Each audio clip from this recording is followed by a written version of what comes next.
Good morning, good afternoon, and good evening, everyone, wherever in the world you may be joining us from today.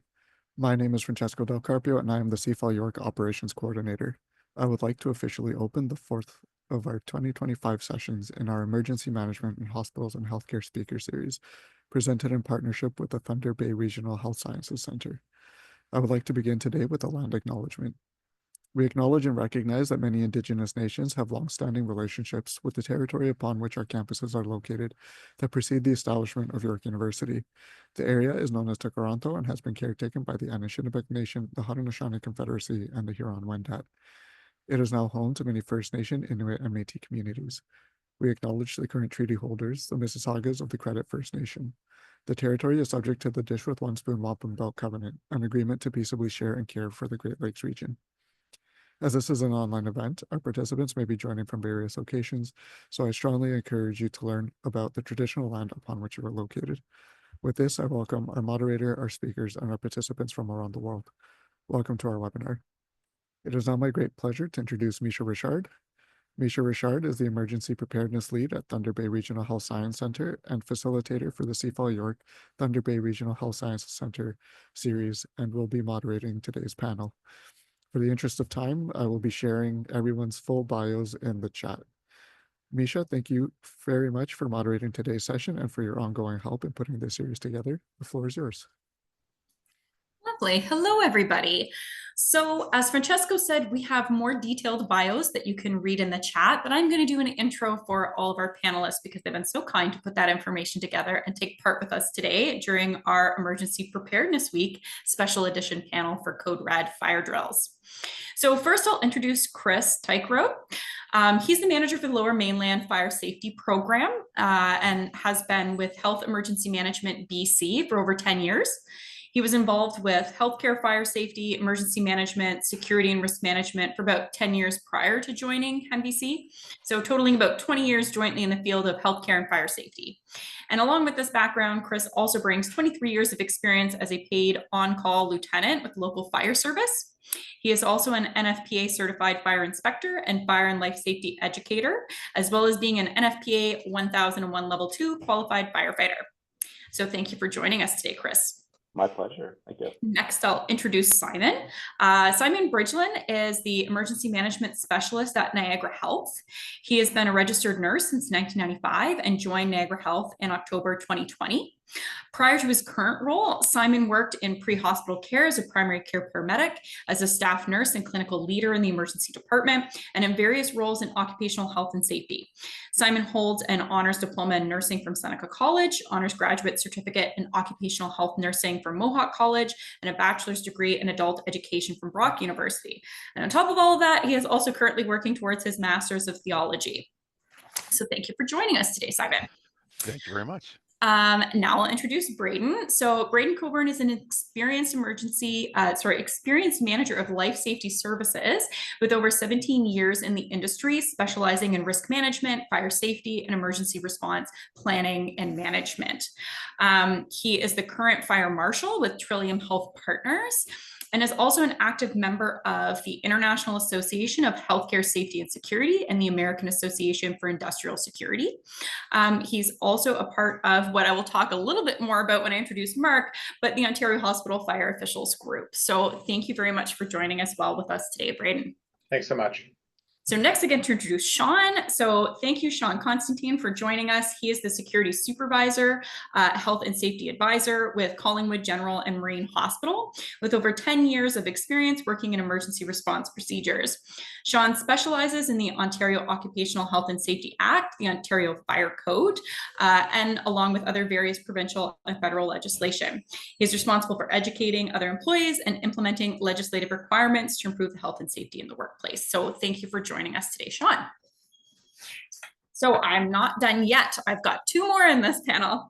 So now I can introduce Mark. Mark McCormick has 27 years of experience in security and emergency management, crisis communications, and fire life safety. As an IHAS certified healthcare protection administrator since 2012, he's also a member of the NFPA and longtime nonviolent crisis intervention instructor with CPI. He's also currently serving as the fire safety officer for Halton Healthcare and oversees the fire and life safety programs for Oakville Trafalgar Memorial Hospital, Milton District Hospital, and Georgetown Hospital, as well as being the founding member of the newly created Ontario Hospital Fire Officials Group. So that's what we just mentioned before that Braeden is also a part of. So thank you for joining us today, Mark. And then thank you. And now we've got Craig. So Craig Brandon, thank you very much for joining. For the past 14 years, Craig has been at Alberta Health Services as the Fire and Life Safety Coordinator for the Calgary and Central Zone, implementing the Alberta Health Services Fire Marshal Program. Prior to this, Craig worked in emergency medical services and also as a volunteer firefighter for 10 years. So that wraps up the introductions for the panel, but I do want to acknowledge, I had to kind of chuckle to myself that we do have a bunch of white guys on the panel today. And so part of the acknowledgement here is that we do have a depth of experience and knowledge from across 3 different provinces that are joining us today. We did outreach to other peers, many of whom had conflicts because this is a very busy week for those of us in emergency management and fire safety, given that it's Emergency Preparedness Week here in Canada. We actually had a couple of last minute cancellations, so I'm very grateful for those that were able to join by the time the flyer went out. I do also want to acknowledge that as much as emergency management has become a much more diversified field, fire safety is one of those areas that is still strongly male dominant. But regardless of that, again, this is the depth of breadth and knowledge that we're getting from this panel today that comes to us from 3 different provinces, BC, Alberta, and Ontario. It also represents health networks as well as individual hospitals. So hopefully we'll be able to answer a lot of your questions today. I also wanted to note a little bit of housekeeping before we kick off, that we do have an open chat so you can discuss amongst yourselves, those of you who are attending. But if you have questions that you would like put to our panelists, please ensure that you put those in our Q&A. I'll be monitoring that Q&A, and how we progress will depend in part based on questions that are coming through the chat. But that being said, I do have a bunch of questions to kick start us with. So again, thank you to all of the panelists. Before we begin, does anybody have anything that you want to say? Just one small addition, just to give credit where credit is due.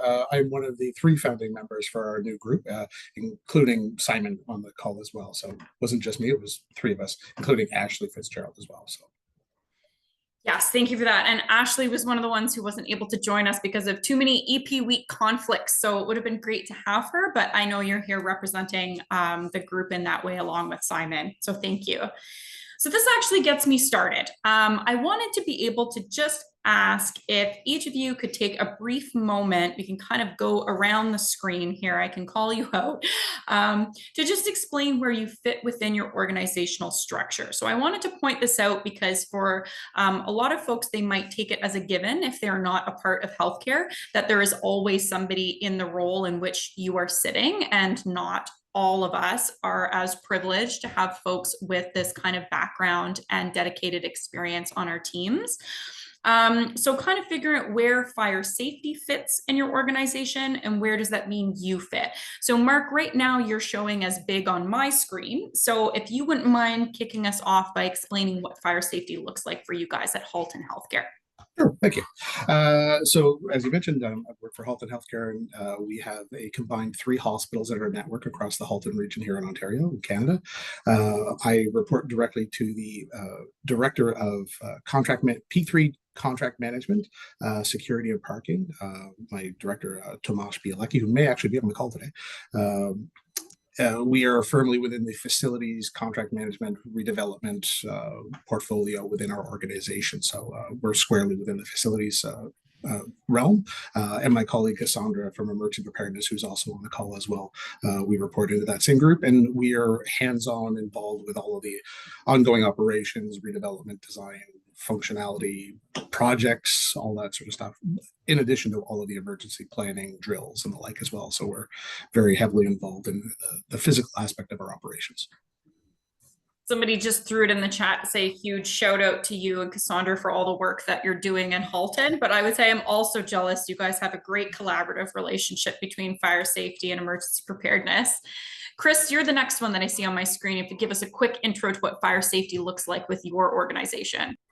Sure. Yeah, so BC is divided into a bunch of regional health authorities, plus the PHSA, which is the provincial health authority. HEMBC, Health Emergency Management BC, fits in. We have support for all of the different regional health authorities. So our fire safety program is actually part of the Lower Mainland.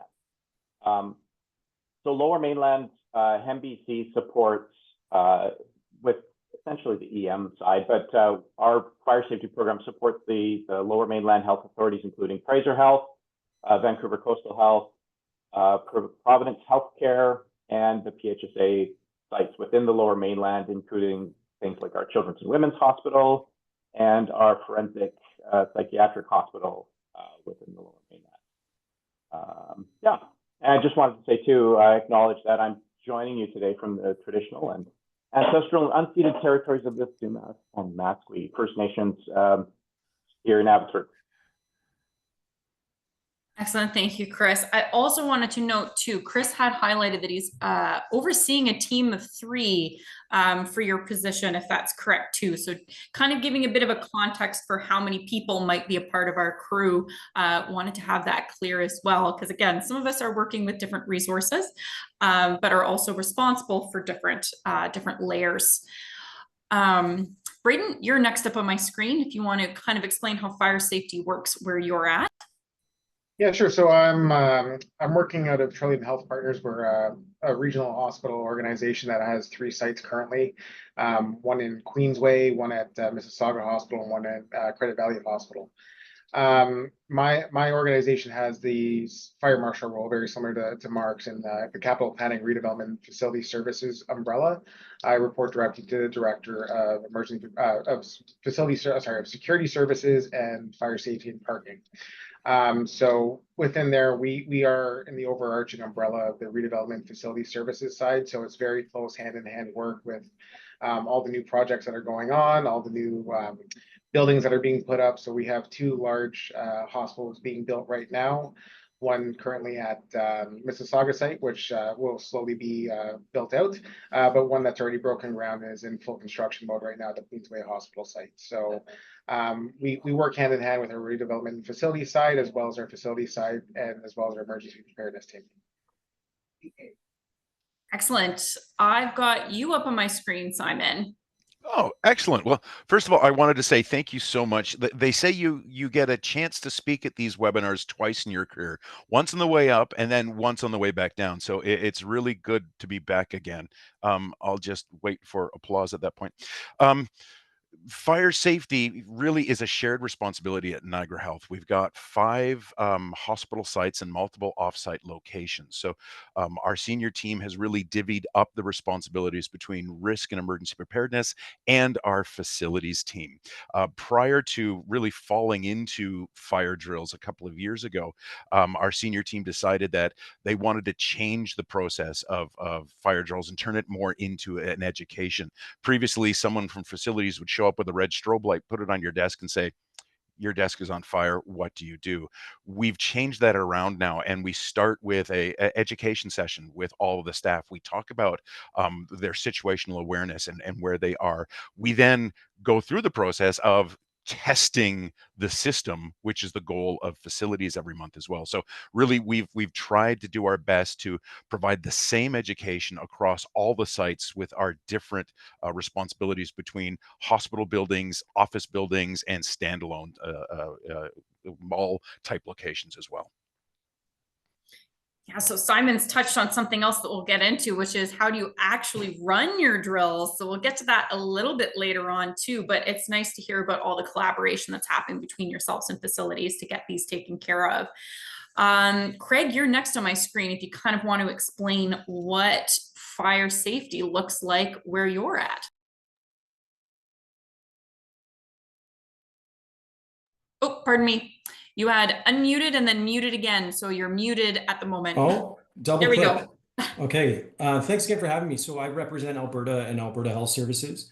And Alberta Health Services Fire and Life Safety falls within the Protective Services umbrella, but really we're in all the pillars of Alberta Health Services because we oversee all the buildings. So I'm the coordinator for the fire marshal program. We've got 142 active fire marshals in facilities in Alberta, as well as overseeing subject matter to the lease portfolio, where they won't necessarily have a 24/7 fire marshal, but we liaise with the property owner and key stakeholders there, coordinating inspections, fire drills of the interior and the exterior. So that's it in a brief nutshell. But yeah, it's a large province. I personally oversee Calgary and Central Zone, so I've got about 50 sites to my portfolio. Ooh, I'm just cringing when I'm hearing it, all of those numbers that are under your purview. But again, it highlights as well that we have folks here that are from, a specific hospital, a regional hospital, coming from a health network, a particular zone, and seeing where we fit in between emergency preparedness and fire safety. Shawn, last but not least, do you want to introduce how fire safety fits in your organization? Absolutely. First off, thanks for having me. I'm very happy to speak at this. Just as a refresher, I am from Collingwood General Marine Hospital, which, for those of you who aren't aware, is about 2 hours north of Toronto. We are a small hospital. We have an 84-bed inpatient size at our facility. And for us, fire safety it's a very new thing, along with emergency preparedness. It's only really come into the forefront over the last few years. And as Simon said, it is very much a shared responsibility, just like everything within the Occupational Health and Safety Act. And it's something that we do also kind of separate based on specialties. So we have our facilities department who is intimately involved in fire safety, but then also from my lens of things, moving away from simple compliance with the fire code to education and making sure we're empowering our staff, that they are equipped with all the skills, knowledge available to them to be successful when we do have a fire. Yeah, these are so a few times now, and especially actually, I think even in one of the bios when we've been talking about working with that legal compliance, that's sort of that threshold, but acknowledging that a lot of folks who have joined us today, who are from healthcare, including those who aren't actually from healthcare, but are very interested in how we're doing things in our side of the discipline, having actual experience with fire code, and the different legislations is truly its own specialty. And it can be very challenging for somebody who's in occupational health and safety or who's in an emergency preparedness or emergency management role to be told that they need to work and do things in the fire safety side. So to acknowledge to all the attendees today, I've had lots of conversations over time and many emails exchanged with the folks in this panel to get insight about specifics from fire code, because that's not my area of expertise. So it's good to know folks like these on the call that have that depth of knowledge. So let's talk about a basic. This is Emergency Preparedness Week, and I was running some trivia recently, and one of the questions was true or false, we're obligated to run a fire drill every month. We are in Ontario, but I will admit I don't know how things are done in the other provinces because I work in healthcare in Ontario. So I'm curious to see if anybody would like to share about the frequency and scheduling of your drills. How do you go about coordinating these? Do you do them once a month or more than once a month? Do you schedule them only during regular hours? Do you have certain days of the week? Do you have to get approval for your schedule? What does the scheduling of your drills look like? Without getting into content of what do the drills look like as you're running them, how do you just schedule them? I'm sure folks who are new on the role want to understand what this looks like. So who'd like to go first?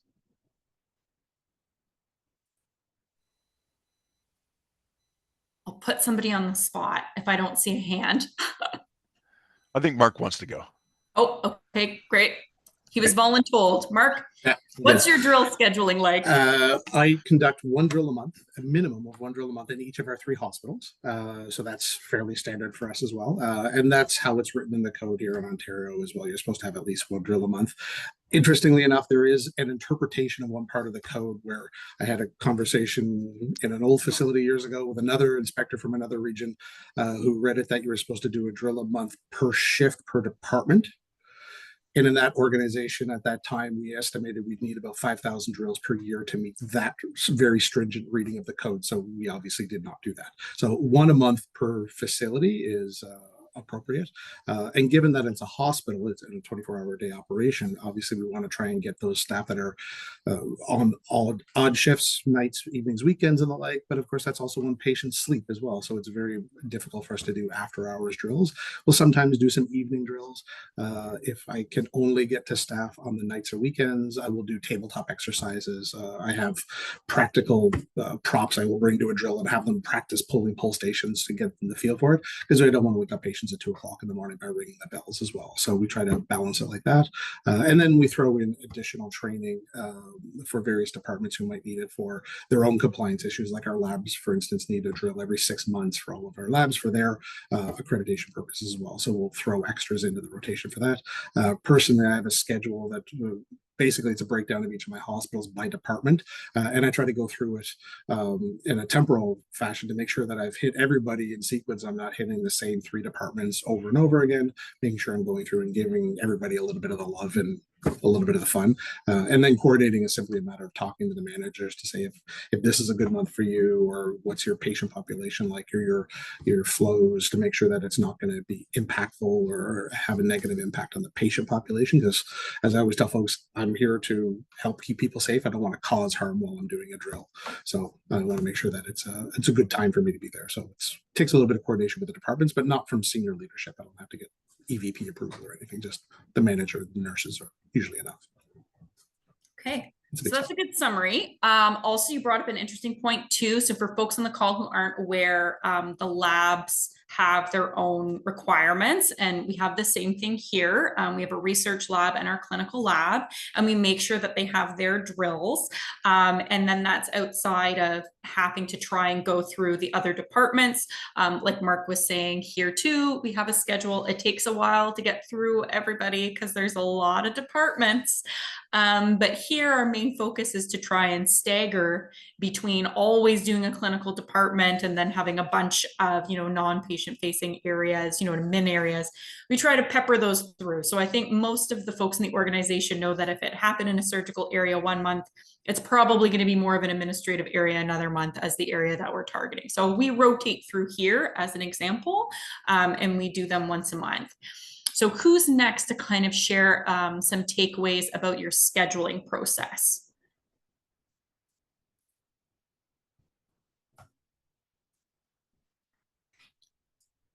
Feel free. I was going to say, Alberta, BC, do you guys have different requirements than monthly?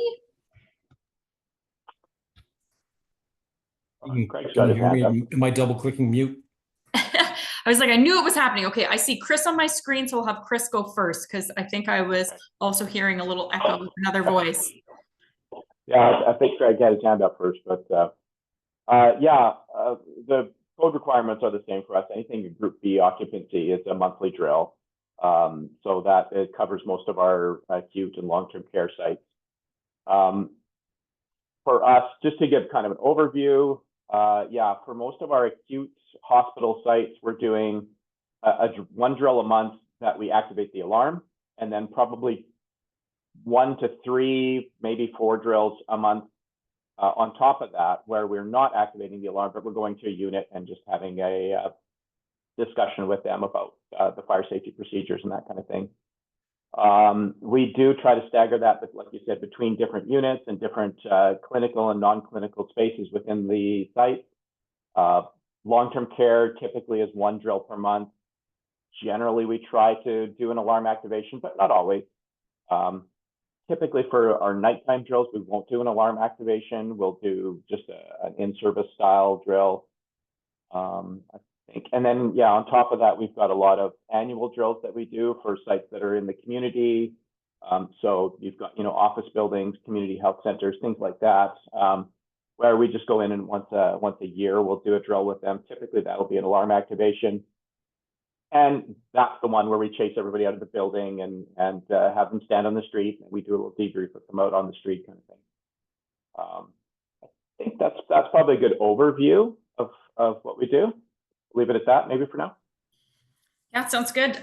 This is also now a couple of times we've had it mentioned, obviously, the different types of buildings that we're discussing, whether it's an acute care facility or whether you have staff and departments that are operating in buildings that are off your main campus and so on. Are you the landlord of that building or are you a tenant in that building? And that's going to impact what your actual drill frequency and what your drills look like. So we too have a situation where we are a tenant and a landlord of other external buildings. Do we have any other feedback about what the scheduling looks like? Is this spent? Yeah, Craig, please jump in. Yeah, and our requirements are also based around the requirements of the National Fire Code Alberta edition, where acute care hospitals with overnight stays are required to do a monthly drill. It also depends on the type of facility, because we'll have a prototypical rural hospital may have let's say 55 staff members versus a campus style facility like the Foothills Medical Center in Calgary, where you have 6,000 or 7,000 staff members.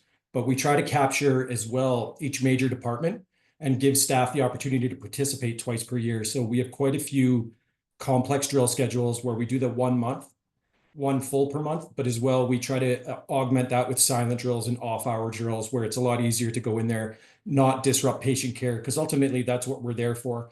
We don't want to be waking people up at 3 o'clock. A large campus style facility has several inadvertent activations already. So, but that's where our drill schedules are. And then with facilities without overnight stays, we run an annual drill where, staff are evacuating, try to minimize the impact to clients as much as possible. Because really, again, that's what we're there for. I appreciate hearing this kind of additional context, especially between the number of staff that you're talking about and bringing up kind of rural versus a major urban center as well creates a different layer in how you're going to run these.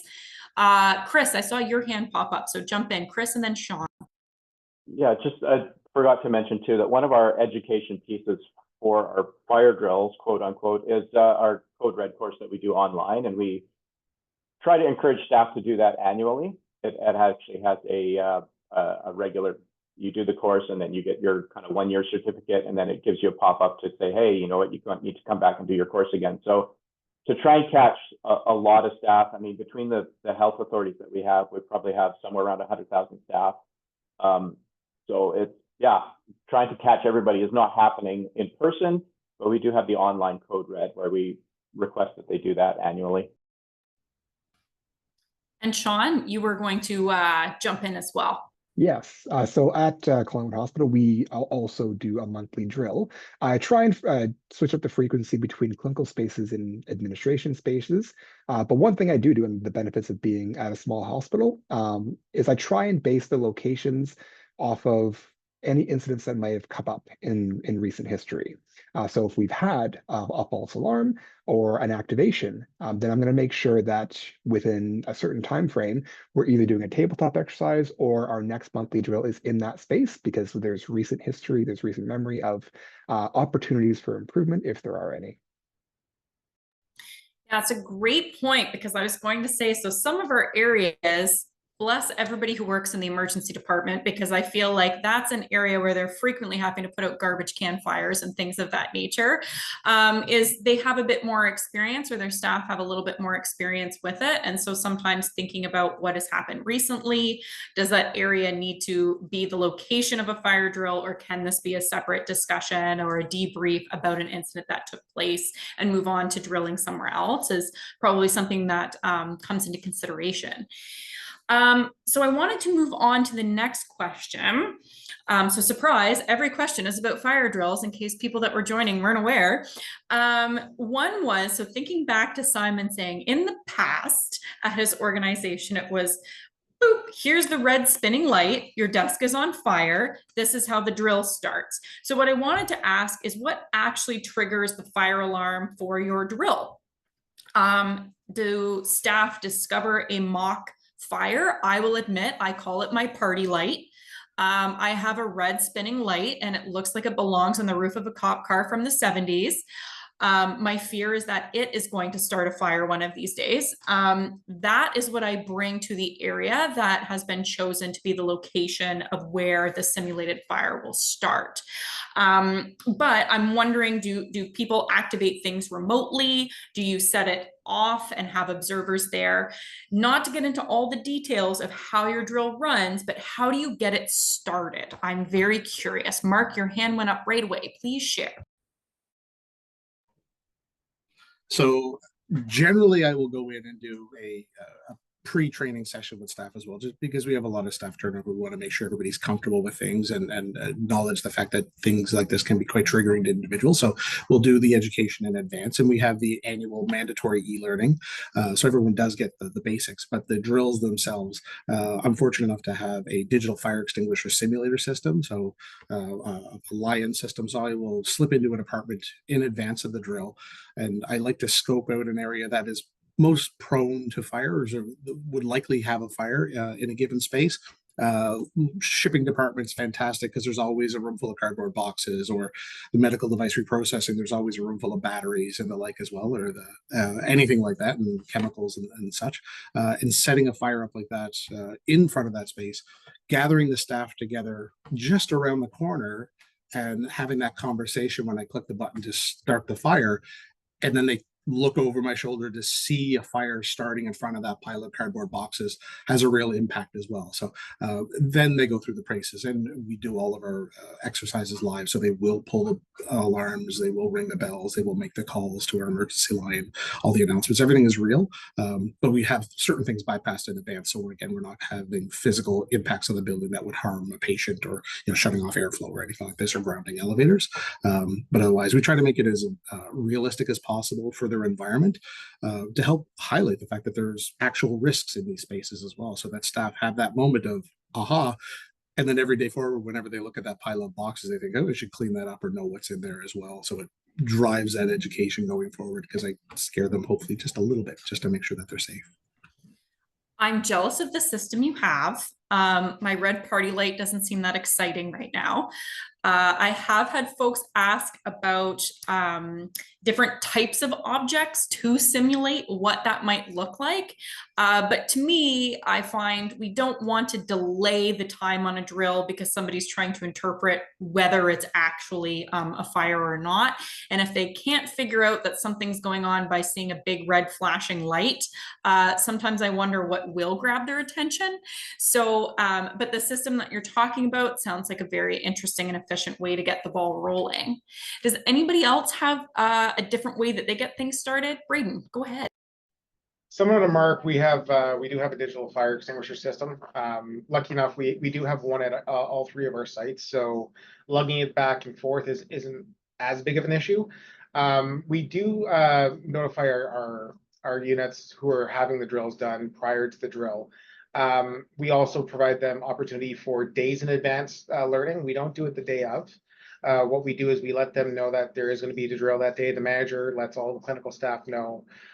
We try to sneak in. Now I say sneak in, and anybody who's seen the Lion system, it's about a 4 foot by 4 foot black case that doesn't look very sneaky. So getting it in there without staff seeing sometimes is a bit of a headache, but we try to simulate a situation in which there is a fire. We wait for staff to notice. Sometimes we're looking at, staff walking by and not noticing it, and then realizing, oh wait, this is part of the drill, we need to activate. So it's a hit and miss on the success on it, but it also gets them start thinking, which we want to do. And we try to target the areas in which there might be objects that are, issues with compliance for fire codes or combustion sources or anything like that, so that we kind of get the education component going as well on fire prevention as well as response during the code reds. Anybody else want to share how you get your drills going? Is that kind of a good enough overview? It's fairly similar. Oh, Craig, I saw your hand come up. Just quickly, ultimately, we try to vary the activation or the response so that we don't run through the same setup on a monthly basis, because then as soon as you throw that monkey wrench into a scenario, it gets staff thinking. So we'll use, artificial smoke in an area that maybe they'd have to go and do some enunciated reading to say, like, okay, clean utility unit 37, third floor. and it gets them some training that way as well too, and it adds a different level of realism. As well, we do offer fire extinguisher training, but not live. It's on an online module course that staff are also required to do every year. I just noticed that in the chat box as I was talking. So. No, that's good. Thanks for sharing that as well, Craig. Chris, your hand's back up. Jump in. I don't know how well this actually shows up, but yeah, we have a little digital candle that we use often for setting off our fire drill. The nice thing is that if they use the extinguisher properly, we have a Bolex one, not the Lion system, but then we can extinguish the fire from them remotely. So it's kind of fun. So that's one way that we'll kick off a fire drill if we're doing an alarm activation drill. Another way is sometimes I'll go in, and especially with the long-term care facilities, and I'll use a little bit of smoke detector testing spray, and I'll activate a smoke detector, and then they have to find out what's going on and respond to that. So in terms of the alarm activation, that's some of the techniques that we've used. One of the comments I had was that, like, when you put the questions out, you said, what triggers the fire alarm? So there's an assumption there that the fire alarm is triggered for a fire drill, which is interesting, because we have some sites that really have pushed back against having the fire alarm activated for a drill. So I'm kind of out of line throwing this out there, but is that the situation? Like, is everybody activating the fire alarm when they do a drill? And if so, maybe that gives me a little bit more ammunition to go back to the site and say, hey, we're doing fire alarms. Hey, that's why these are recorded. And I think I saw every single hand pop up when you asked that. So I can say that once a month, one of them is an actual activation of the bells in our facility. It is obviously disconnected from having the fire trucks come. But we do actually have staff pull the pull station regardless of what would trigger it. So as you said, if there was smoke that's like a smoke stick or something that is actually setting one off, a detector off, we will still have somebody pull the fire alarm. And I'll tell you right now that as much as people might find the bells obnoxious in the hospital, the person who gets to pull the pull station after being told their entire life they're not supposed to touch it is usually pretty darn excited that they have that opportunity. Craig, your hand is the first one up on my screen if you want to jump in to Chris's question. Yes, and I agree fully with what you said. There is occasionally pushback from certain units around the disruption, right? I mean, we are looking after the most vulnerable groups in the province, and I understand that.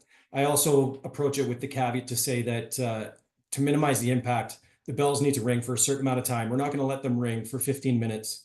You know, they're going to be acknowledged and silenced, and we're going to put the system back into service. But in sensitive areas like ORs and things like that too, where if the alarm goes into a second stage, obviously we've done a lot of behind the scenes groundwork to bypass that zone and make sure that the air handlers aren't impacted, et cetera. But it does happen quite often. And I say, you know what, we're going to have the bells going for about 2 minutes. And it's hard in some of those cognitively impaired or dementia patient units where it creates some agitation and some risk. And again, we're in patient care. If it helps to have someone with a little bit of advanced notification to maybe, hey, cover your ears for a minute and a half while we ring the bells and put the system back into service, it really goes a long way. But I empathize with that. It happens quite often here in Alberta too. So I'm going to also just pin this. So Craig, you just brought this up, and I think it's filtered through a little bit, which is sort of that level of communication to staff and patients in advance. We're going to come back to that for sure. I think that's a very important point. Maybe we can talk about that next. But Shawn, did you want to respond to Chris's question? Yeah, so talking about how we are going about activating the drills, I think it's really important that we are making them as live as possible, but also with the minimum amount of patient disruption in our facility. As you mentioned, we have that classical conditioning to not pull the pull stations. So I make it a point that whenever I run a drill, I'm giving staff the opportunity to do just that, to pull that station.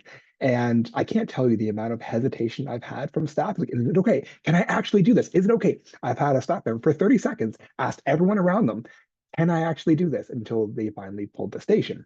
So we do try and bear it as much as possible, but also keeping it as lifelike as possible. Understanding that with training with this sort of thing. We are giving this information to most of the time staffing populations that don't have a great knowledge base in this subject matter. So we want to make it as educational for them as possible, which also means lessening the amount of potential traumatic exposure, because this is something where we are activating alarm bells that are loud and disruptive. So giving staff the ability to have that knowledge and education and how we are expecting them to respond prior to the drill, I find is usually very helpful.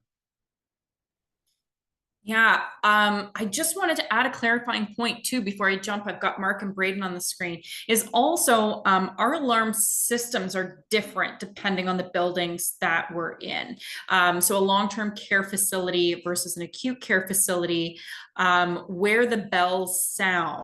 So for our organization, they will continue to sound in the area where it was activated until it's cleared. But the bells continuing in the rest of the organization, that does not persist. There is a time limit on that. It will continue to be announced overhead periodically to avoid this location, to stay off the elevators, but that constant ringing of the bells at a certain time stamp becomes limited to the actual zone in which the alarm was activated. So that's just a little bit of context, perhaps for some other individuals on the call, that depending on the type of facility, what your alarm system actually sounds like your enunciation, could vary a little bit. Mark, do you want to jump on this one?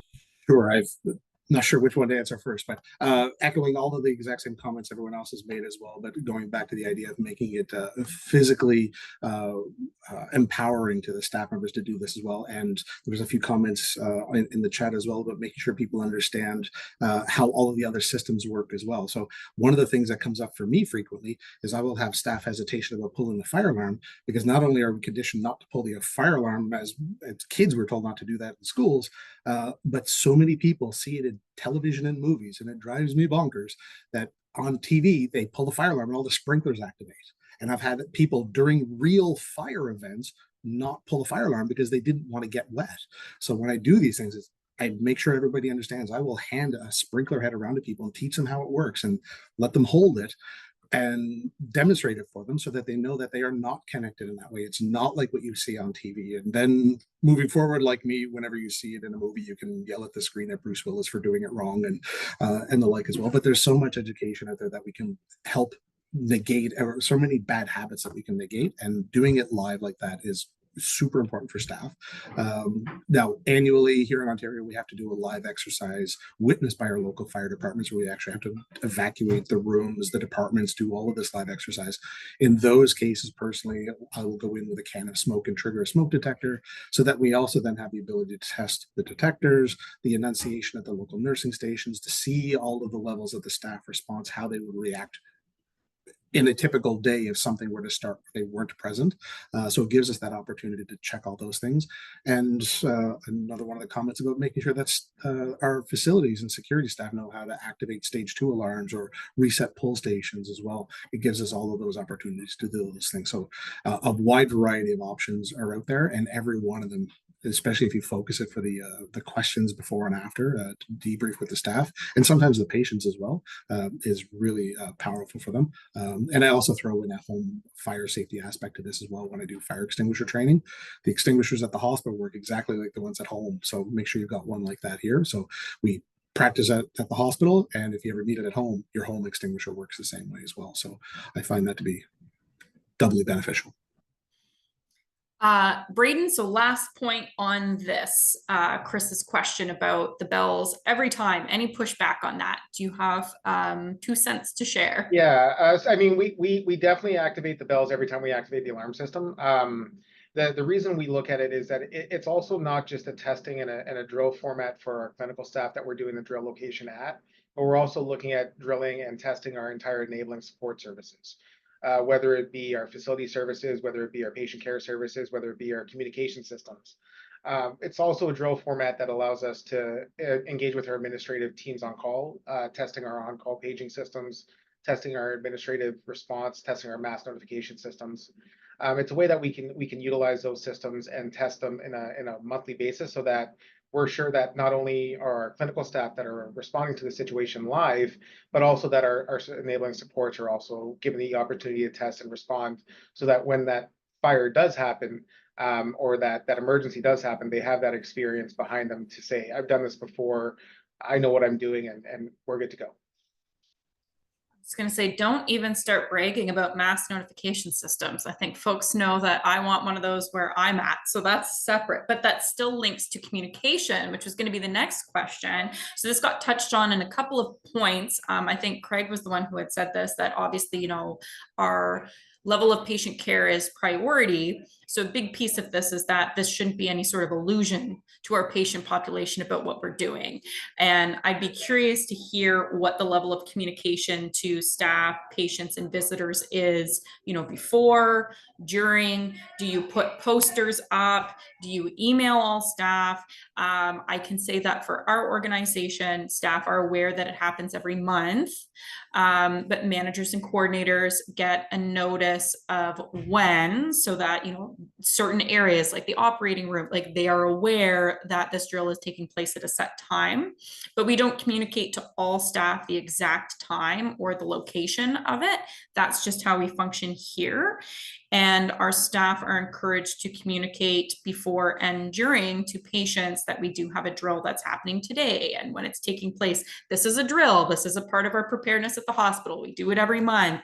So I'm just curious, what is the communication like? And I see, Simon, your hand came up first if you want to share. Yeah, thank you very much. So we book all of our fire drills about a month in advance with all the teams that we're going to work with. The expectation and the information in the email is that the manager responsible for that unit will notify their own staff and must review the code red huddle form or that information sheet with their staff ahead of time. If it's a clinical unit, the charge nurse is also responsible for making sure that the patients and the visitors are aware that an exercise is going to happen.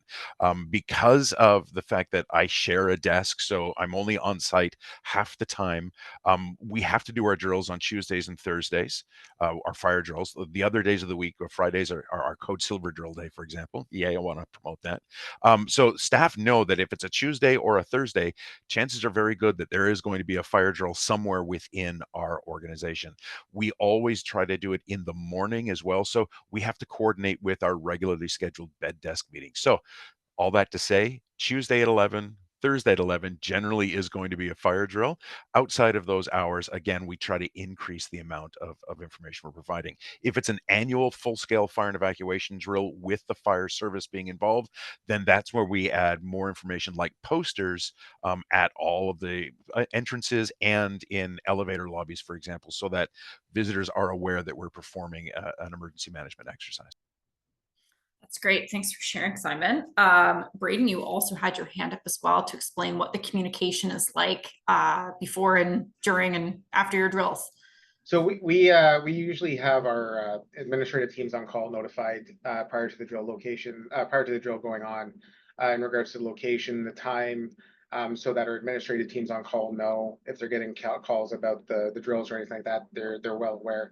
We notify our units about a month in advance as well that the drills will be taking place in their unit. Provide them the opportunity to engage myself or a member of our team for education or preparation if they're looking for it, but they also go through the same process that Simon was outlining in regards to the preparation of review of the code red documents, the emergency preparedness documents, and everything like that. The other thing we do is we notify our enabling support services that want to be there to partake in the drill or oversee the drill. Some of the times we have our people safety team come out and participate in watching staff response. We have our occupational health and safety teams or joint health and safety teams sometimes come out. We provide them the information as well, so that if they do want to partake in the observation of the drill, or they actually want to partake in the drill themselves, we utilize that tool to kind of communicate and get more staff education involved. Before I go to Craig, I was just going to say, we here, when we outreach to the manager of the unit that's going to be targeted, we leave a little bit to their discretion about how much they choose to communicate to staff about the exact date and time. We want them to make the team members aware that it is happening on their unit for that month, but just so that we don't have too much hovering, which is feedback that we've had before. You know, some people will go on their break because they know it's coming and they don't want to be at home on the unit and have to take part. And the other side is the ones who are like, I'm ready. I've got our response sheet. We are good to go. And they start reading it off immediately. And you're like, that's not realistic either. So we leave it to the manager's discretion. Sometimes they have a really new team. Sometimes they have a lot of students. Sometimes it's old hat for them. So that kind of influences, but we leave it a bit to their discretion. Craig, you had your hand up, but I feel like it disappeared. Did you have yeah, I something was just you going wanna to jump echo in? those comments. Sorry, I was going to echo those comments. We leave it to the manager's discretion. And as well, we have like a fire drill planning checklist, which the fire marshal will run through to ensure like the system monitoring company, the non-emergency City of Calgary Fire Department line is notified. And as well, our facilities team require a 5-day system shutdown where they submit it to the building operators to then bypass that area so that we don't have Calgary Fire Department showing up at the doorstep unannounced. It gets quite expensive. So this is a great point, and this is a background piece for probably some folks on the call, is you don't just get to willy-nilly say, we're going to do the drill today. You definitely have to have the facilities apart. You need to make sure the trucks aren't going to come, because you're right, that can be very costly. Mark, would you like to share? Yes, actually, to combine those last 2 points, obviously with our hospitals, we have to do pre-planning. And recently, just to echo your points about having staff hovering or taking off on us, I did a drill in one of our shipping departments a couple of months ago, had all the planning set up, had all the facilities, bypasses in place. Fire departments and monitoring stations were notified as per normal.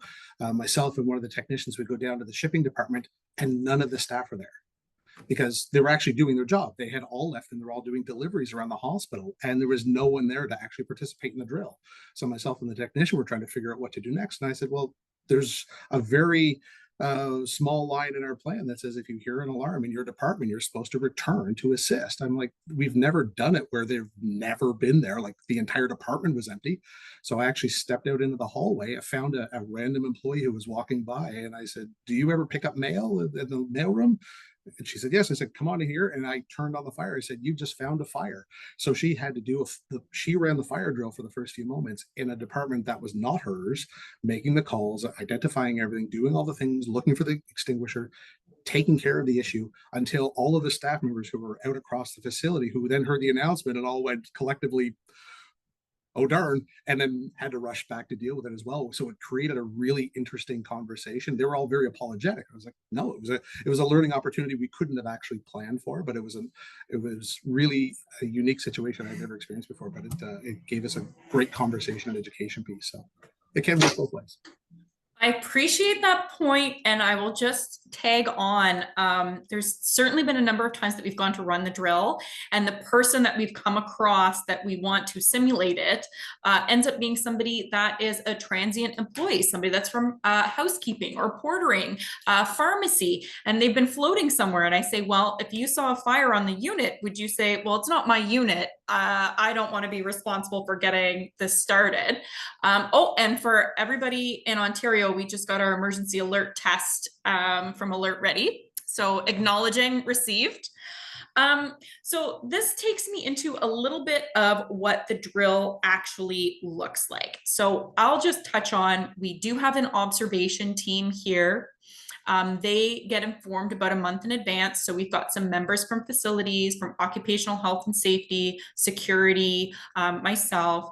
And so while I'm with the department that is the drill location, we have observers that are floating through the hospital for those few minutes while the bells are going, just to make sure that, you know, people are waiting until they can hear the location so that they aren't floating into an area of potential danger, that people aren't taking the elevators, those sorts of things. And we have a short observation sheet, you know, where doors wedged open, did doors not auto close? So it's just anything that you can catch on the way. And that's a part of our discussion point on the unit for why we run it every month, is it isn't just them. The whole hospital is essentially getting that assessment, and that we have observers floating all over the place.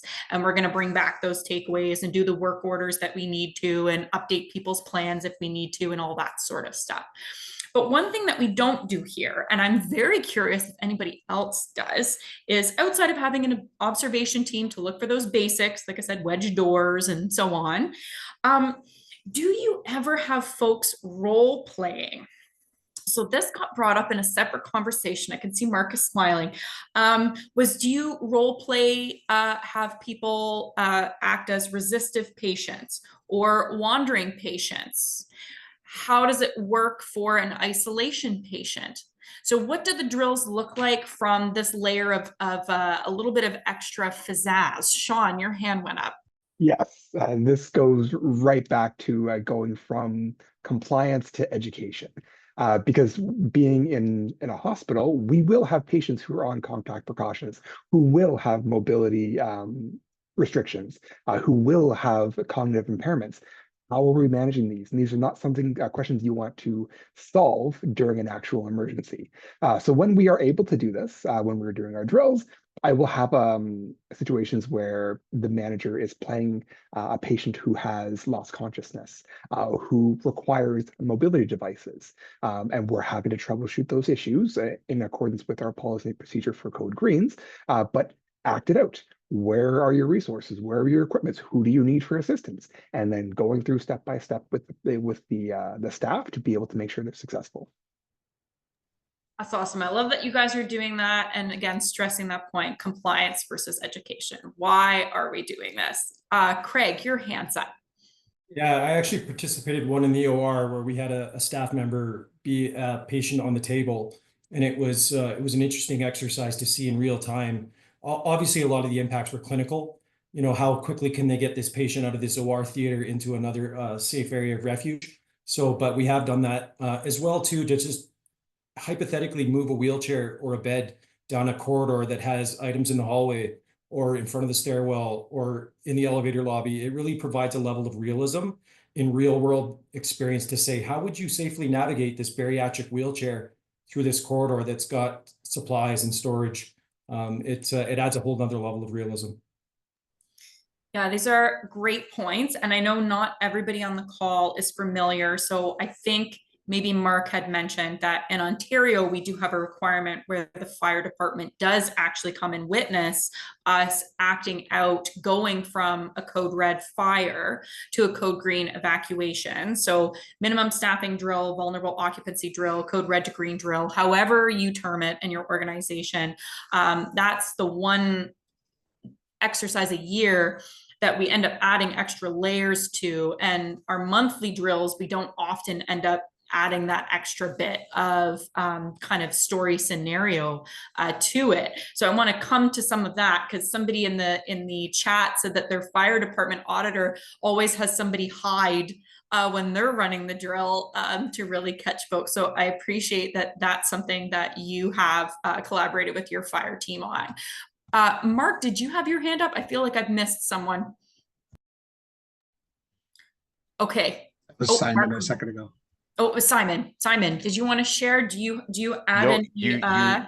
You covered it quite nicely. And again, when I was at Trillium and we were doing the drills, Toronto Fire Department was brutal when it came to, I mean, very encouraging when it came to hiding staff or hiding patients and removing the signals that other staff had placed on doors to say that the room had been checked as well. So the fire department does do their best to try to add some realism to it. No, one of the things that we talk about is because we've had this problem at Niagara Health in the past, staff, specifically those regulated healthcare professionals that feel an obligation to remain with a patient. So we do talk about the difference between the College of Nurses patient abandonment standard and what it actually means to take care of yourself and for you to remove yourself and others from danger when you've got a morbidly obese patient that you cannot move out, or a patient that set the fire and refuses to move out. We do talk about that in our drills, and we challenge our nurses who say, no, that is absolutely patient abandonment and I will not leave the fire zone, to look at their college position paper about the difference between patient abandonment and another scenario. This is actually a really interesting point because in talking about how are you going to work with somebody, like you mentioned, who's resistive, somebody who has a cognitive impairment, somebody who has mobility concerns, bringing that into the discussion. You don't have to simulate that every time. We only do that in Ontario once a year when we're doing that minimum staffing drill, where we try to have a diverse mock patient population that we're moving. Some folks use stretchers, some use wheelchairs, walkers, so on, so on. But the rest of the time, there's still that opportunity to talk through some of these extra considerations, recognizing all the units are busy, but having a few minutes to debrief around what some of those alternatives could have looked like versus today's clean and shut example of, well, the fire started in, the staff meeting room in the microwave versus a fire that started as an electrical short at a nursing station at, the hub of the unit. Very different type of response. So that takes me to a little bit of, do you conduct debriefs? What do the debriefs look like for your monthly fire drills? Again, recognizing what Simon said, historically in the past, it would have been, here's, the fire started on your desk, go do the 10 steps. We've check, and we're done for this month. But I think we've recognized the importance of debriefing, but I'm curious how folks are actually incorporating that. What does that look like? Simon, your hand is up, so I'll go to you and then Braeden. Thank you. So we always perform our hot wash after every single one of our monthly drills and our annual. We use that as an opportunity for staff to express concerns, to talk about their department specific plans. Most staff don't know that each department is responsible for creating their own plan with where are your muster points, where's your evacuation route, and things that aren't covered in the react steps. Things like where is your oxygen and medical gas shutoffs. So after our drill, after we do the huddle, we do the drill, we bring them back for a hot wash where we talk about those things that aren't normally discussed in a fire drill to give a little bit extra.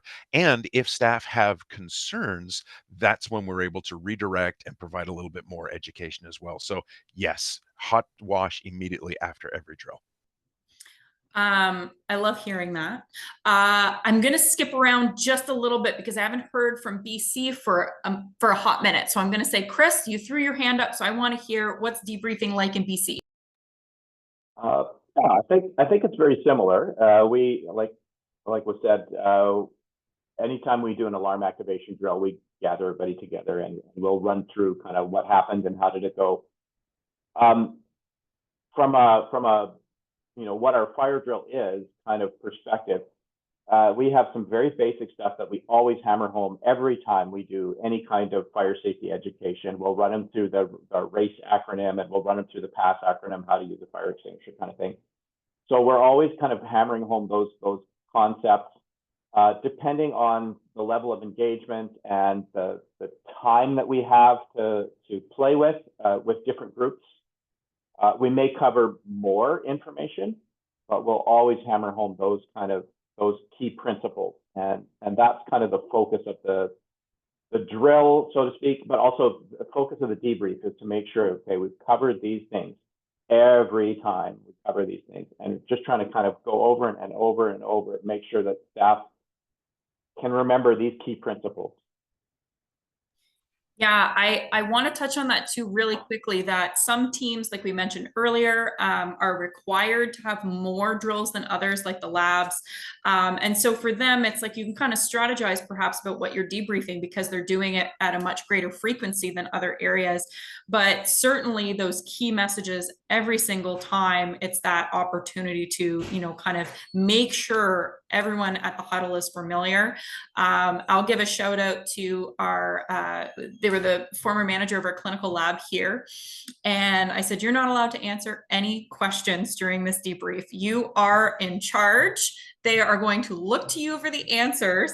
And, but when I said, okay, what does REACT stand for? She started doing cheerleading. She was like, give me an R. And, so she was just, I love that kind of buy-in, but also highlighting that, yeah, when we're doing the debriefs, we're trying to just let the staff speak and have the leaders sit back and listen, and then debriefing as needed with those leaders on the side. Shawn, your hand's up. What's debriefing look like where you're at? Yeah, very similar to Simon. One of the things I really make sure that we focus on for not just COVID, but for any emergency activation, whether it's false, mock, incident, is that we're doing a hot wash after every single one of them, especially the minor incidents or the small scale things.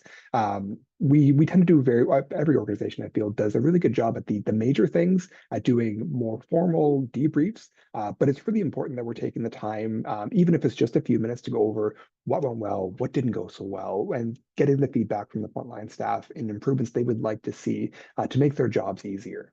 But one of the things I really like to focus on during the hot wash is that first point, making sure that we're giving praise and shout outs to the staff who are doing an excellent job with things. I find with healthcare nowadays, just things are so busy.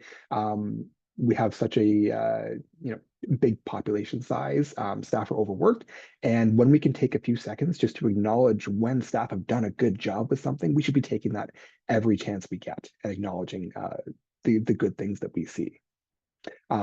The other benefit of making sure we're doing the hot wash is to help mitigate any potential traumatic exposure.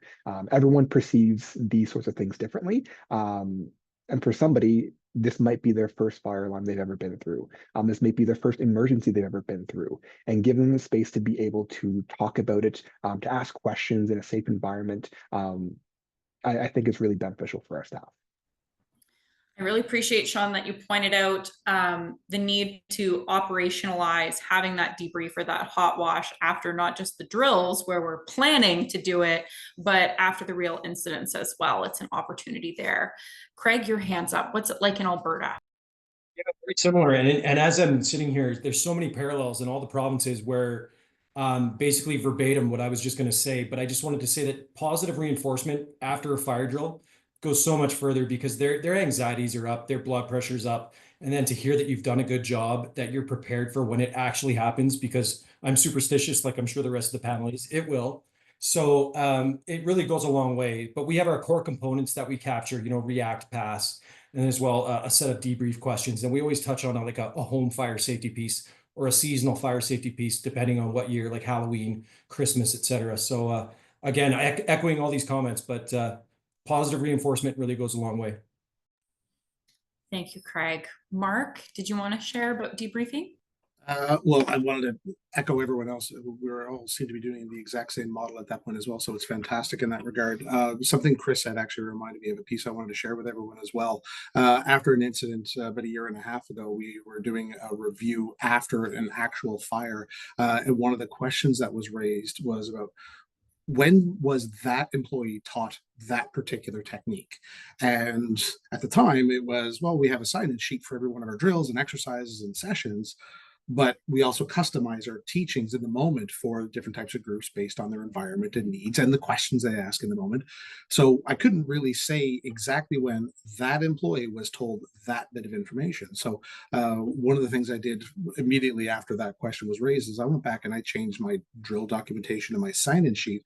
And at the top of it, I actually included as a checklist all of the major points and all the topics that we always talk about, just bullet points. There's about 20 of them on the top of the page, including a little disclaimer about emotional support if you're upset about the event.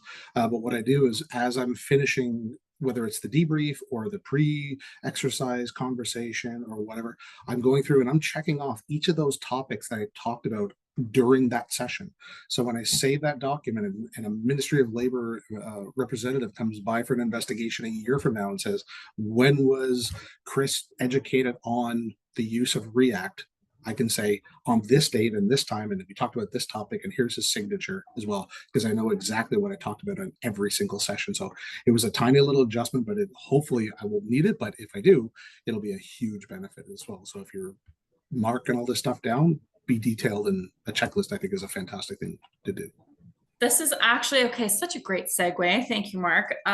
Because I was going to ask about how do we track drill participation and attendance? Different fire departments have different requirements at a local level. I'm not sure what our Alberta and BC peers experience as far as expectations from your fire partners, given that it's a network that you're working within. Where we are here, there had been at one point a request to have actual attendance, like full names from everyone for every drill. You know, there's thousands of employees in the hospital. We said that, you know, they're going to end up with a stack of paper that's the equivalent of several trees. We were able to create in-house a very simple reporting tool that each unit goes onto our intranet. They say how many staff members were working. They can also report if there were any issues. So like I mentioned before, if an auto door didn't close, if somebody saw a wedge, you know, if their high vis vest wasn't where it was supposed to be, those sorts of things. So concerns they could report, and also just acknowledge how many people participated so that we can keep track. But to Mark's point as well, recognizing that if you didn't document it, it didn't happen. And certainly fires could result in an investigation, where having some detailed information about our training, our debriefing, our incidents and things like that is very important. Braeden, your hand's up. How do you do attendance?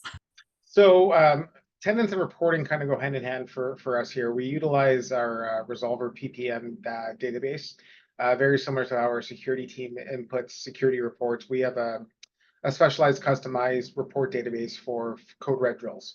In that code red drill, there's a option to connect to our people database, which allows us to input all staff names, positions, attendance, which is then provided by the unit manager to the person taking part of the drill. I think the redundancy is that it needs to make sure that if, you know, for some reason the fire marshal isn't available to conduct that drill, that the report database itself walks everybody through the necessary steps and components that need to be completed during the drill, as well as the debrief questions, the hot wash answers. Everything is inputted into this database and then tracked and stored. We just started utilizing this when I had started working at Trillium Health Partners, and it's a tool that I've used in the past for tracking and maintaining emergency responses, as well as drill responses and information in that is both regulatory compliant as well as legally compliant for retention as well. So any modifications to that report or attendance list or anything like that would also be tracked and maintained inside the database as well. So it, to Mark's point, it definitely tracks and sees everything that's being put in. So that's how we do it here. Thanks for sharing, Braeden. I also just wanted to note, Simon clarified in the chat about something, and I will echo, which is we just do that head count for our monthly drills. When we have to do our vulnerable occupancy drill is where we're getting full names of everybody that was a part of it. It's just kind of reviewed in a different way. Craig, would you like to share what it's like in Alberta for keeping track? Sure, yeah, we capture it through the lens that these are legal documents. You know, so we have to capture print name, department, signature. As well, we've got an electronic database that goes back to 2010 of every facility that we've got on our program to pull back by month. Because we have been challenged in the past where a union or someone else will say, I've never had a fire drill or the opportunity to participate. And we go back and we can pull it up and you can see their name, et cetera. So the database is nice. I think in the future, it's going to move along the lines of like maybe a SharePoint or a living document. And then as well, we meet the requirements of having, you know, the originals on site available upon request for 2 years. But yeah, and I'm really willing to share our documents as well too, amongst the groups after the webinar. If anybody's interested to see what we have, I'd be curious as well, just so if I can learn anything from some of the documents and how we can improve our program. This is actually a really great point that I will just quickly pepper in before I go to Chris, which is Francesco can put his email in the chat for those who are in attendance. If you have questions that we don't get to today, we've got about 15 minutes left in this panel, or if there's certain resources that you would like to share, please email Francesco's email address. He will act as sort of the facilitator to coordinate communication between yourselves and our panelists. Chris, how do you guys keep track in BC? So yeah, usually during our debrief, we will send around a sign-in sheet and have everybody sign in. And then what we'll do is we'll scan that and add that into a PDF document that we create, which includes kind of all the checklist of what we did for the drill, like a standard checklist. And then we've got a note section where we'll note down kind of the discussion items that we talked about, kind of similar to what Mark was saying about, you know, making sure that we've covered all those bases. And then we've got a filing system to track that or manage that. So not as good as, you know, potentially having a electronic system manage all that, but we've got the files and we have that information stored.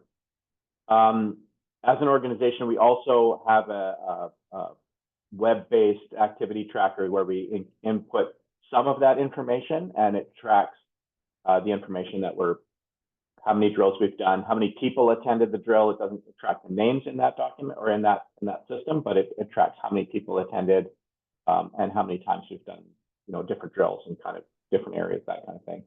So there's kind of some duplication there, but it does track all that information. And for us, I don't know if we're going to get to this question, but you have, excuse me, had asked about the level of involvement from the fire department. In BC, we don't have the requirement to do an annual drill where the fire department comes in and participates in that. So our level of involvement from most of the fire departments is not very high in terms of fire drills. We typically do inspections with the fire department, but pretty rare that they actually have come in and sat in on a fire drill with us, which we've kept it open and it's available to them, but for whatever reason, I think typically they're pretty busy and they don't have time to come out to sit in on a fire drill. But yeah, that's kind of where we're at with that end of it. So a little bit different from the Ontario folks. I don't know what it's like in Alberta, but. Well, actually, okay, so this is really good. You've helped transition to that other question, Chris, because yes, I had chatted with the panelists in advance about what is the involvement like with your local fire? And for us, yes, they are on site for that annual drill that we're required to conduct in Ontario.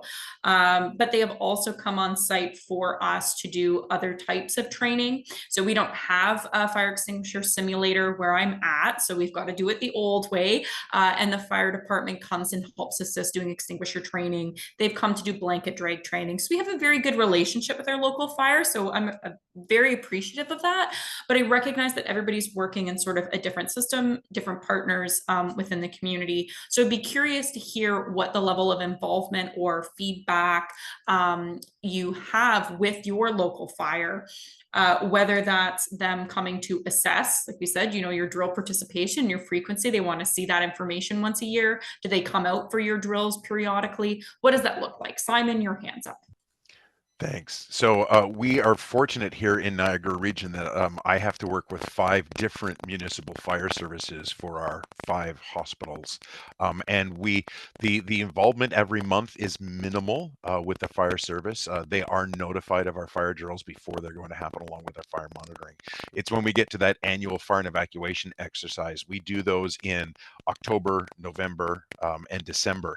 I started booking them last month to ensure that we can get all of our fire services, scheduled in before the end of the year. That's for us one of our biggest opportunities. I hate the word challenge or gap. It's an opportunity to make improvements to that process. The fire services must come in to do a fire inspection, and that is dealt with by our partners in facilities and our P3 partner at the St. Catherine site. But we still need to perform that annual fire and evacuation drill with the very same inspector. So there's 2 sets of scheduling that happens with each of our fire services. And with our Welland site, we have a long-term care home attached to our hospital. So they require their own separate fire and evacuation exercise as well. It's for the first couple of months of the year, it's a bit of a scheduling headache, along with all of the regular other drills and exercises we are doing. It is rather administratively heavy, but again, it's one of the things that we've taken on in risk management to make sure that A, we're getting that check mark, and B, we're following legislative compliance. It's a handful. Braeden, what is your interaction with local fire like? So I mean, the component that we look at is we're really trying to build a stronger relationship with our municipal services and engage them as much as possible, opposed to only when we need to. So we really reach out to our local inspectors and our prevention officers and invite them to every drill that we're doing. But whether or not they're able to attend based off of availability or anything like that, it looks different every month. Sometimes they show up, sometimes they don't. just depends on what's going on for them in their calendar as well. But we definitely look at engaging with them as much as possible so that it's more of a conducive relationship building experience rather than just coming in the one time, doing their inspections, telling us what's wrong, and then that big nasty code green drill that we take care of every year, and everybody reacts to that situation. So it's twofold. It really helps build that relationship so that you know, when we need them, they're there to help out and give us that information. Maybe we're looking at, you know, new designs or new builds, and getting their input on it can help out with some of those consultants as well. So it's really building that collaborative environment and getting the involvement as much as possible. Thanks for sharing. Craig, what's it like in Alberta? It's really improving, which is nice to say. The city of Calgary actually hired on a specific SCO or safety codes officer for healthcare. I have my SCO, but I represent the organization. I don't represent an AHJ. So it's been great. It's a lot easier in a rural setting to throw out the invite to say, hey, we're going to have one here. And it's a great opportunity for these small rural services to come out and get some site familiarity. Where are you going to stage the trucks? Here's where we're going to stage patients. It's a great exercise, especially with a lot of the turnover in rural volunteer fire services. Yeah, in the last 6 months, the city of Calgary has created a position just for healthcare, who I liaise directly with. And he's been a great resource for myself. So it's nice to see that relationship improving. That is just such a lovely positive note to share. I'm sure there's a few people that are jealous to know that there's this kind of direct counterpart for where you are that's been dedicated to focusing on providing that context in the healthcare tieback. So, Shawn, what's it like with you?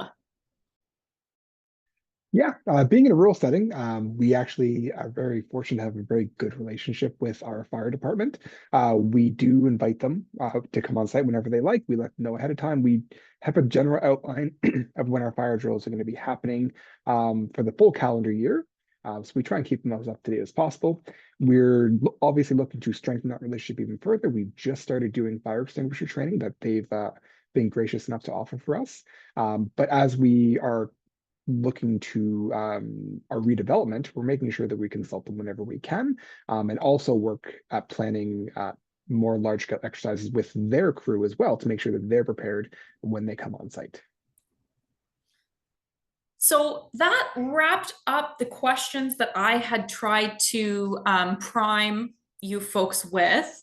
There were a few questions that kind of filtered through, and we have a few minutes left that we can try and address some of these.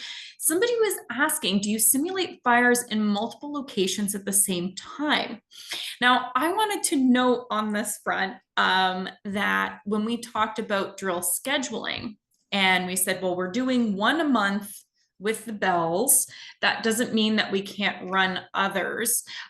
This becomes a good opportunity where we've had outreach sometimes with teams, maybe based on a recent incident, that when we plan the drill to be at a particular location, and we've discussed with that manager and all of that sort of scheduling piece, is at the same time having somebody that can help facilitate a discussion and observe what's taking place in a different unit that's requested their own drill. So for my own organization, we haven't intentionally activated the system to look like there's two simultaneous fires, but we have run a drill where we've had somebody facilitating in more than one location, so we can kind of make the most of that single activation with those bells and things like that taking place.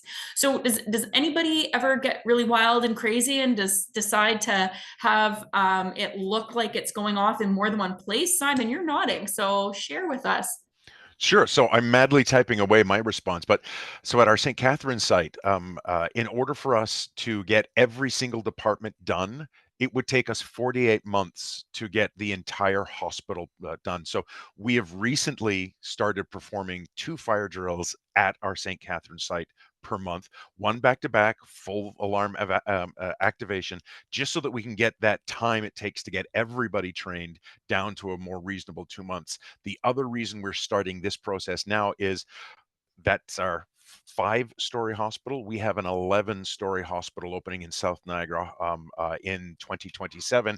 And I want people to start getting used to the fact that running multiple fire drills on the same day is the norm, because otherwise it's going to take us 6, 7, 8 years to get every department done if we don't run multiple fire drills. And if we've had a department that has had a fire incident, either a false alarm or an actual fire, we will actually add in another fire drill on the next fire drill schedule, so that we could potentially running 3 or 4 fire drills a month at some of our sites. Yeah, this ties back to that attendance piece as well, I think. Like Simon's saying, so we here also acknowledge, like you said, 48 months. Yes, it will take years to go through every department. And then that's guaranteeing that a staff member has an opportunity once every 4, 5, 6 years. So we sometimes, I think, have to consider doubling down. Having it on the same day, very interesting, but probably easier for your staffing kind of considerations. Yeah, Simon's nodding. To have those observers, to have the facilitators, to have facility be prepared, to have it all be on the same day. I'm curious, does anybody else, Braeden? I feel like you had your hand up for a moment there. We haven't done it on the same day. We've done it back to back. Unfortunately, one of the other healthcare facilities I worked at prior to my time here, we were running a drill in which we actually had a red activated at the same time, which then caused another red to activate as well. So we actually had 3 going on at the same time. But we try to limit it, because it's just from a capacity of being able to observe and manage the drills and document and make sure everything's being taken account of. It's hard to do it with a certain amount of people on the field. Yeah, so hopefully everybody who's been tuning in today has a new appreciation for the different layers that are involved in, as Shawn had said, our compliance, but also providing valuable education. We want to be able to document these things in an appropriate way that will support us if there's ever some sort of investigation, of course, but we want them to be valuable, and we want our staff and our visitors and our patients to be familiar and understand that it's a part of our overarching picture of fire safety and emergency preparedness. And recognizing those relationships that we've all stated that we have between facilities, that we have with our community partners like fire department, and then also amongst ourselves as peers. So being able to share today how we run our fire drills, when we run them, what we can learn from each other about our actual tracking of attendance, what our scenarios look like. I hope there's been some takeaways for those who have joined the call. I want to note that this is a monthly series. So we do have a session. It happens the first Wednesday of every month. You can tune in to the recording of all of our sessions on the YouTube channel for CFAL York. Francesco, our coordinator, has been putting this information in the chat, but this session is also recorded. So when you're talking about getting some buy-in from your leaders, from your teammates, from your community partners, whether you have a student that's coming on board, somebody that's new enroll, pardon me, hopefully you can show them this and they can get a bit of an understanding of the basics of what are fire drills like in healthcare. So thank you to all of the panelists. I greatly appreciate your time for this hour-and-a-half long session, which is not our norm. I want to thank everybody who's working very hard for Emergency Preparedness Week and wasn't able to join us today. We appreciate everything that you do to keep your hospitals and your communities safe. If you have different questions for any of the panelists, if there are things that we didn't get to today, again, Francesco's put his email in the chat. Please direct them to him and we'll make sure that they get to all of the panelists. So I just want to say again, now we've got 1 minute left. Thank you, each and every one of you, for taking part today, especially during this busy week. I think what you brought to the table was very valuable. So once again, thank you for joining us today. Yeah, thank you so much. I just want to also echo my thanks very quickly, everyone, for being on the panel. Thank you for sharing everything that you do in regards to fire drills. And thank you to our audience for taking the time to be here and for sticking around for the special hour-and-a-half session. And thank you, Misha, for putting all of this together. Thank you so much for all of your help with the series. Yeah, so I hope everybody has a great day. And yeah, feel free to email me if anybody has a follow-up.